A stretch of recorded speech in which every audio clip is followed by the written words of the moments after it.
Welcome to the Egg Whisperer Show, a program exclusively designed to promote reproductive health awareness and discuss fertility preservation options. Here is your host, the Harvard-educated fertility specialist, Dr. Amy. She's known as the Egg Whisperer. Fertility expert Dr. Amy Abazadeh. And you have yet another success story Just launched by an East Bay fertility doctor.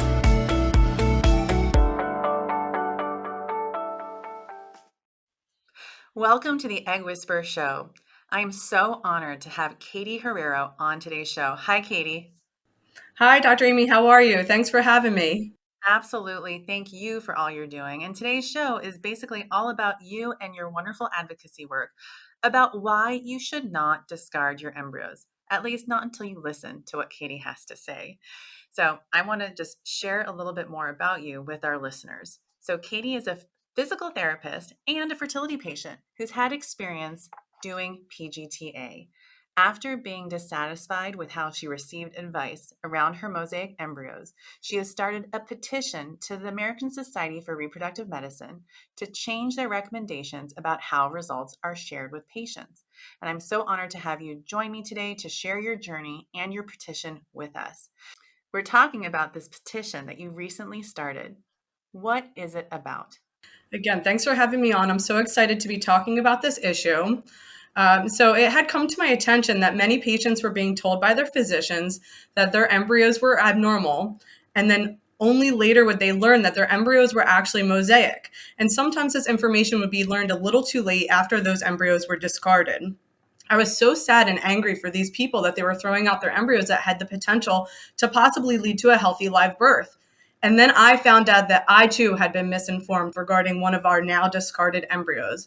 I knew I had to do something. The petition is my request to the ASRM to change the practice regarding the reporting of mosaic embryos to include full disclosure regarding the genetic makeup of these embryos. We, the patients, have to be provided full and complete information regarding the results of PGT-A in order for us to make the best decisions regarding how we proceed with treatment. Yeah, and I couldn't agree more with you. I feel like I tell my patients, don't discard until you're basically done with your family. And then even then, talk to a genetic counselor because technology also changes too. Can you tell us when you found out that your embryos or embryo were or was mosaic? So a little bit of our history, my husband and I have been trying for a child for the past 5 years. And about 6 months after our third miscarriage, we decided to see an REI, even though that third loss was actually found to be a chromosomally normal boy. That physician felt that the best way to prevent future miscarriage was to go through IVF with genetic testing. So in the winter of 2019, we had our first retrieval, followed quickly by a second retrieval. We found out that we had 11 blastocysts, and of those 11 blastocysts, one was euploid, one was a high-level mosaic, and one had a segmental deletion on the Y chromosome. We transferred the euploid, and after an ERA, it still failed to implant. At this point, I knew that we wanted to go on to more retrievals, but was not necessarily satisfied with the way that the REI was going to move forward with the future, how he was going to proceed with our future case. So we then moved on and we switched clinics and we found a new REI and we proceeded to do another retrieval with this new physician. This time we decided not to test any of our embryos. We did have 2 pregnancies from this retrieval. Both were miscarriages, but we did find out again that we had 2 chromosomally normal male embryos or fetuses. During this time, I actually joined a bunch of Facebook groups. I think I had joined like 3 different Facebook groups, like a Mosaic embryo group, a perfect Mosaic embryo group, and a PGT-A abnormal embryo group. And from those groups that I actually learned so much about the current science behind PGT-A. I did learn that it wasn't a perfect science. And I also learned that there was plenty of people out there who were transferring mosaics and abnormal embryos. And it turns out they were having these healthy children, and at birth, the karyotypes would come back as normal. So not even mosaic like the PGT-A testing had revealed. I also learned that there were some people that weren't even told if one of their abnormal embryos was a mosaic embryo. And they only later found out when they contacted their genetic company that one of their abnormal embryos was in fact mosaic. And the reason that they hadn't been told was because of some sort of contract that the patients were not necessarily aware of between the genetic company and the REI and how the embryos were going to be reported. At this point, I was just happy that I had my high-level mosaic on ice. So I went to my new REI and I asked him if he would transfer my segmental and my mosaic, and his answer was yes. And so I got to work on moving those embryos from the one clinic to the other. We did end up doing one more retrieval, and at one point we did get to transferring the high-level mosaic and the segmental deletion. And again, neither of them implanted, but at least I was very happy that we were given the chance to try these embryos. So I'm not really sure where this next part of the story came into play, but it was the reason why I created this petition. So in one of those Facebook groups that I had mentioned, there was a woman and she was talking about how she was newly pregnant with a baby and that she had this dream. Her dream was that her complex abnormal embryo, which she was told had 4 chromosomal abnormalities, and she happened to know it was female, was going to be her baby. So she convinced her REI to transfer this complex abnormal along with 2 other male complex abnormal embryos, and one of them stuck. At the 20-week amniocentesis, she found out that she was actually carrying a fully healthy 46XX chromosomally normal female. They were all shocked. She was shocked. The physicians were shocked. How could this be? This had to be the complex abnormal with the 4 chromosomal abnormalities, and because it was the only one that was female. And so they got to work on trying to do further genetic testing. Well, it turned out that this complex abnormal was actually a low-level mosaic of each of those 4 chromosomal abnormalities. It was wild. It got me thinking, though, because I did know that I think now we were down to 8 embryos left. I knew that a bunch of them were complex abnormals, and I started to get to wondering whether or not any of our complex abnormals were considered mosaic embryos. So about 2 years after the fact, I did contact the genetic company yet again. I think this was probably maybe my 3rd call because I had been talking to genetic counselors along the way.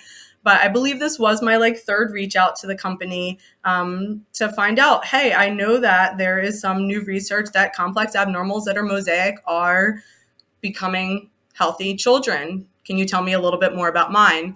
And so of those embryos, one of them was in fact a low-level complex abnormal. It did have 3 chromosomal abnormalities, but all 3 chromosomal abnormalities were low-level mosaic abnormalities. So what did I do? I hoped for the best, and I said, let me contact my former REI's office to see if there was a small chance that it may not have been discarded. I couldn't remember if I had put send to science or discard on the consent form. I do know another story of someone who had said send to science, and she was able to get that mosaic embryo back. So I was hoping that it was in the science world somewhere, and we would have this chance to use this low-level complex abnormal.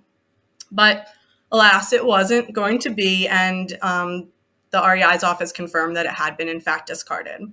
So I was sad and angry that we had lost this potential embryo, which set me to work on writing this petition so that hopefully no other person going through this would have to lose something that they worked so hard for, both emotionally, physically, and financially. Katie, thank you for sharing your story. I am just so sorry for all that you've been through, and through it all, it just shows how incredible you are that you're using your experience to help others. So thank you for doing that. And what you've experienced is not lost on me in terms of the tremendous amount of loss that you've gone through. And I really hope that you guys are successful and are able to have a healthy pregnancy soon. Thank you. I appreciate that. So as a patient, what were you told about mosaicism ahead of your PGT-A testing? Nothing really that I can remember. They always do throw so many consent forms at you before undergoing treatment. So this was, I believe, 2019. So there is a possibility that one of those consent forms did describe mosaicism a bit. I just really can't remember. What I can remember is having a discussion with that physician prior to the transfer of my euploid embryo. And at that point, I didn't know whether or not like what they had done with the other embryos. And so I asked him, I said, like, where are the other embryos? And he said, we still have them on ice. And I asked if I could keep the mosaic embryo and the segmental deletion embryo on ice. Just because in my heart, I'm like, how could these possibly not have a chance? Like, you're telling me that it's partly normal, partly abnormal. How could that one not have a chance? Or something that's missing just a tiny piece of a segment. Like, how are you 100% sure that that will not become a healthy live child? And so so he said, yes, I could keep them. But I did ask him, I said, well, what would you do in this situation if it was you and your wife?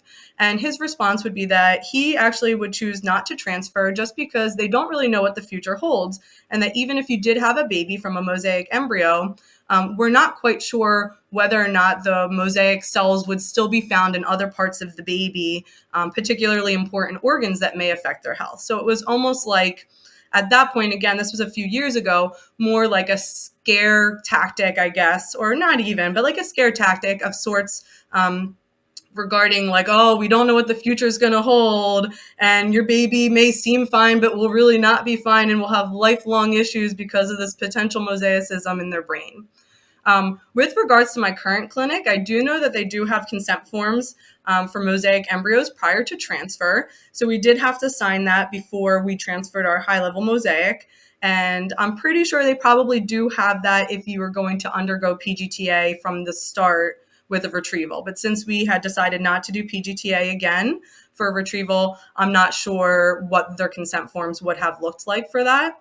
What do you think other patients know about mosaicism? Do you feel like as you're talking to other people, that most patients know and are aware about mosaicism and what it means regarding their embryos? No, I don't. I actually feel that most people are very unaware of what mosaicism is, not just what it means, like how they got the test results, where that mosaicism lies, that it's in the placental cells, what that may mean for the inner cell mass and the part that becomes the baby.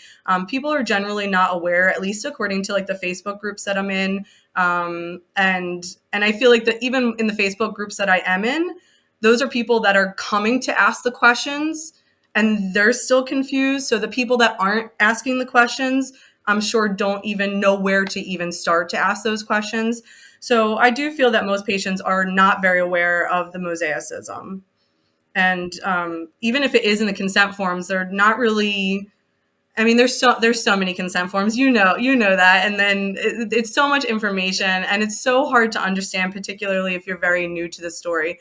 So even if you did sign a consent form regarding mosaic embryos, I don't think that you fully are comprehending what that means, nor are you told what the potential new evidence and research is showing either. You're just really kind of told like, oh yeah, mosaicism, bad, baby will be unhealthy or it will lead to a syndrome, not that like, hey, there's new evidence showing this. And I just want to let you know that your mosaic embryo may lead to a healthy live birth. And in August of 2020, as you know, the ASRM released updated information about mosaicism. And I actually loved the committee opinion. They basically said that every clinic needs to tell their patient their reporting policy and transfer policy for mosaic embryos. But you really want them to go a step further in their recommendations. And that's what you're asking for in the petition. So what specifically are you asking for? I would like them to set like a little bit more of a hard line to like create like a practice guideline regarding the genetic reporting of the embryos that doesn't just encourage, but sets forth best practice for all REIs to provide full disclosure of the genetic makeup of each embryo created via assistive reproductive technology. I want them to tell the REIs that you must disclose. In fact, it would be considered not good practice if you didn't disclose. I would also want them to go maybe like a little step forward and contact the genetic companies and say, hey, we want you, the genetic companies, to provide us with this information. And if you don't provide us with this information, then we will not do business with you guys. Yeah. Yeah. I mean, I couldn't agree more. I feel like everyone has the right to know and has the right to full transparency about the genetic makeup of their embryos. So I have this mnemonic and it's embryo diamonds. And if people want to, learn more about it, it's embryodiamonds.com. But each letter refers to something really important that you should know about your embryos. And the O and the diamonds are the official reports, which is something I encourage each patient to request from any testing that they have done, especially the genetic reports. And sometimes these reports, kind of like you said about the consent forms, they're so technical. So I feel like people really need to talk to a genetic counselor or at least do a pre-test consult with a genetic testing company. Is that something that you were ever offered? And how do you think patients in general would feel about that? So I wasn't offered any pre-test conversation with a genetic counselor. I was told to talk to a genetic counselor from the genetic company that we used after we got the report back. Or once we got the answers back. We actually never did get an official report. I did happen to sit there with my pen and paper and made my REI read off to me each and every embryo and each and every abnormality that was present on each embryo, but I never got the official report. I did find that first communication with the genetic counselor wasn't super helpful. It was very open-ended and it actually at that time did not have the current evidence. And again, this was a few years ago, so it may now be that was just because the new research wasn't quite out yet. So I did find that I was going back to the genetic counselors again and asking for more details regarding those embryos. I do think that most people would like that official report, and it would be helpful just because they would at least have the information, and they could then, if it was very confusing, they could find some place to get updates on that, such as the genetic counselor. With other genetic tests like carrier screening companies sometimes come back and say, we have your DNA, and we've now learned that this variant that we called benign now is pathogenic, right? Or the other way around. I mean, I feel like that could be something, perhaps that genetic testing companies, that's another step where they reach out to all their clients and they say, hey, new research, Mosaic embryos can turn to beautiful, healthy babies a lot of the time. Please reach out to your doctor to see if they have any of your embryos stored still. So that's another thing that could happen as well. That would be great. So I'm so inspired how you've taken an issue that you've seen as a patient and you're working to find a new outcome around it. And I know it can take a while to get the most up-to-date info out to some doctors. And I feel like it's really powerful to have this kind of petition being created by you, a patient. And I think you're definitely coming from a place of love. Like you want to help other people, right? You want to make sure that no one has the experience of finding out that their mosaic embryo was discarded before they had made a decision themselves about discarding it. Obviously, we have way more work to do. And I think we're just a little scared sometimes. We just don't want people to miscarry. We want to make sure our pregnancy rates are up. We don't want when things are confusing, it's almost better to, not do something and not tell people things, but that's not the right way to do things. What would you like doctors to know about PGT-A testing from a patient perspective, and how can we serve you better? So I first just want to say that I want all you REIs, all you physicians, all you fertility team to know that we, the patients, truly do rely on your knowledge and expertise. That's definitely around and above, whatever the saying is. People trust you guys, and we're trusting you to give us up-to-date information regarding accurate treatment information and options. And so I just want everybody to just sit on that and how that is a pretty powerful position for you guys to be in, and what that means for us, and how you do have the benefit or the ability to help us tremendously along this very trying journey. But that being said, I feel like there are a couple things that I was able to think of that could help the fertility field in general help better serve us patients. So I think the first one, and we kind of touched on it a little bit, is to provide that education regarding the mosaic embryo prior to the retrieval. Like I had said before, I don't really think the consents are enough. People are not understanding them. They're not reading it.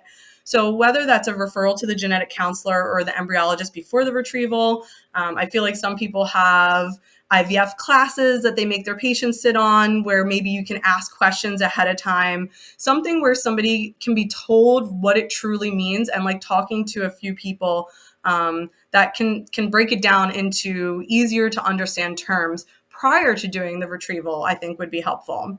We also need to know your policy regarding whether or not you'd be willing to transfer a mosaic embryo. And that may make the decision with whether or not we stay with you guys for a retrieval, or if we choose to go somewhere else.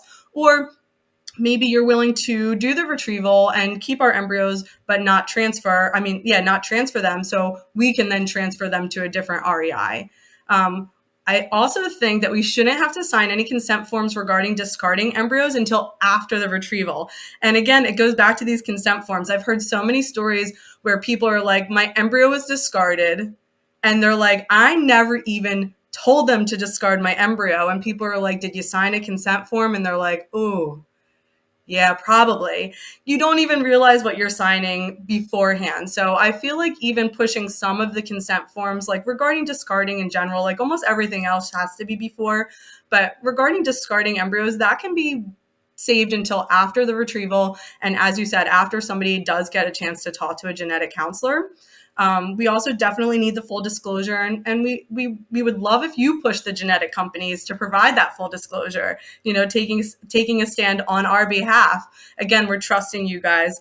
And we want you to be able to say, hey, give me everything that we need to know about this embryo so I can tell my patient what's going on, and we can make the best decision together.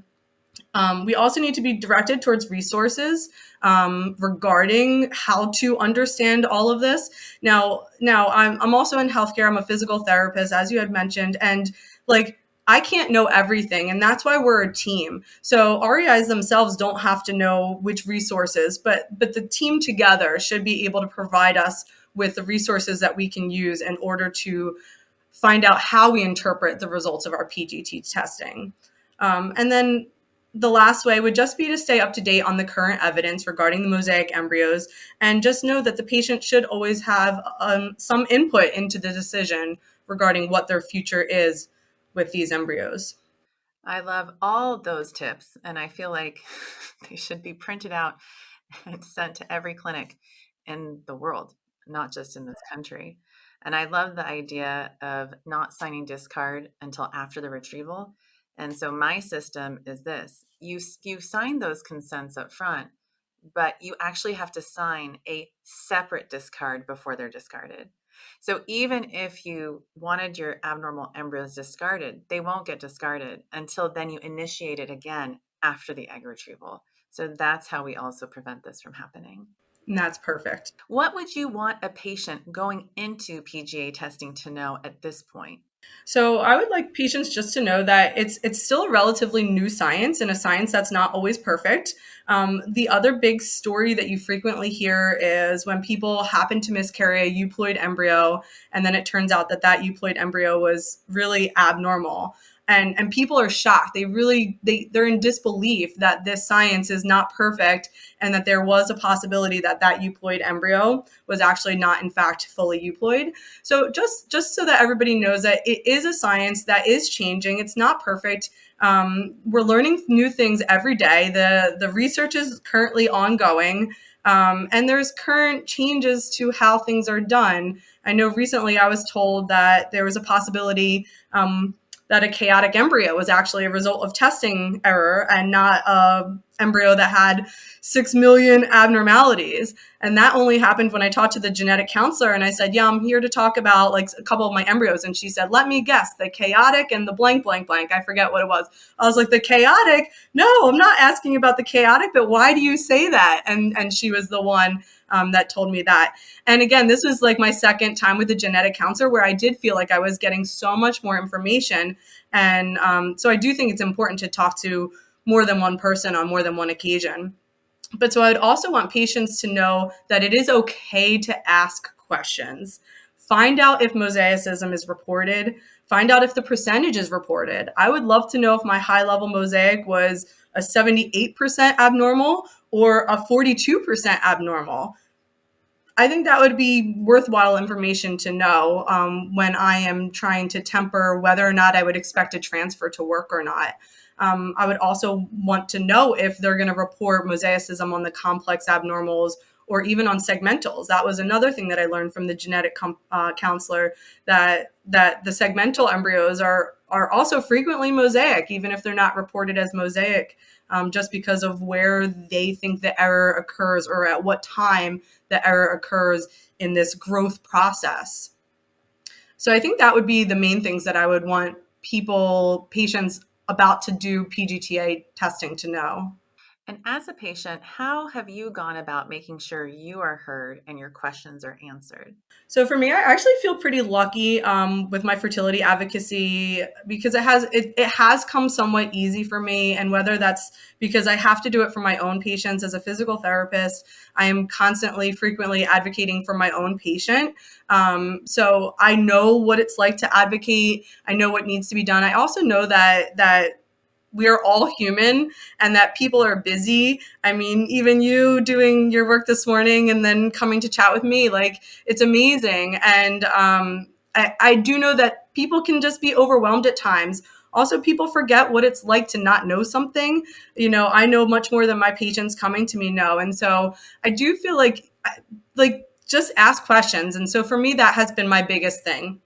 I want to know what's going on with my body. So if I had blood work in the morning, I make sure that they tell me all my numbers so that I can be an active participant in my care. If something doesn't seem right, I'll ask a gentle question.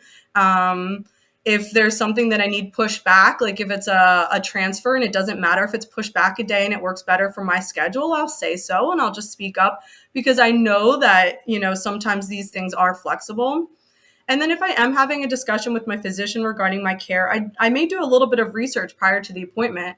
And if I learned about some new treatment or testing, I'll just ask about it. If they happen to say no, I'll say why. I do want to hear clinical reasoning. So I want you to explain to me why you're saying no to that, or why you may think that that's a great idea. If it's something that you say no to and it's something that I've been researching maybe a little bit more and feel strongly about, that might be the time that I go and I seek an opinion from a different REI.